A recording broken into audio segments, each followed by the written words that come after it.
Hey iPhone users, welcome back to the channel. If you're trying to install apps that aren't available on the App Store but keep getting unable to install or unable to verify app errors, don't worry. In this video, I'll show you a working method to get KSign installed using a new developer certificate. No computer required.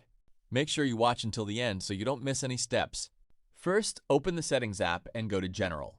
Scroll down and tap VPN and Device Management. If you see any old DNS configuration profiles installed on your device, remove them. If you don't have any DNS profiles, you can skip this step. Next, open your browser and visit the KSign website.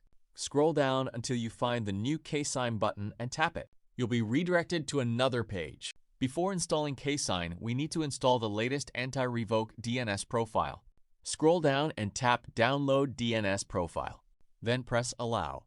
Go back to Settings, tap Profile Downloaded, and install the DNS profile on your iPhone. Once that's done, return to the same website.